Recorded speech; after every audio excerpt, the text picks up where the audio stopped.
Another application that we have put it to is to look at the interventions that might be possible to attract more women to leadership positions in technology-based companies.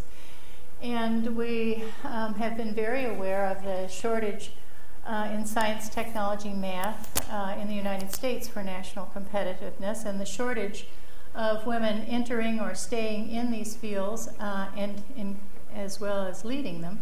So from about 10,000, a sample of about 10,000 individuals in the Innovation Ecosystems dataset, we identified the gender by using descriptions in their bios that used him, he, his, or her, she, and we're able to establish gender for these individuals. Across the board, about 8% of these are executive, investor, and board level positions in technology-based companies. About 8% are women.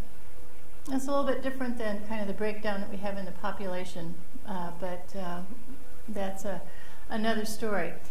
Interestingly, the sectors that were the lowest were clean tech. There are also fewer women in the enterprise sector, in the semiconductor sector, and in the mobile sector. And again, this is at the executive, investor, and board level. The highest sectors, and it reached 14% in biotech, also included public relations, legal, and consulting. I want to show you a little bit of the network graphs that came from this, because I think it kind of dramatizes the kind of insights and another way of understanding that social network analysis provides. Let me describe first this. Figure 1 is a point-to-point network. It's got two nodes. The red dot is the female. The black dot is the organization to which she's associated. Here's another kind of network that we call a tree. This one is fairly simple. This one's a little more complex.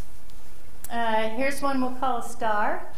You see that this person is associated with this company, to which these individuals are also associated, some of which have links to other companies. There are arrows on this indicating that this is a directed graph. Here's a more complex star, and the woman here has a different position.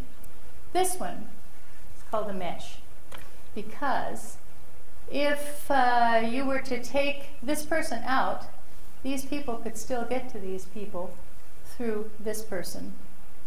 This is a much more complex mesh.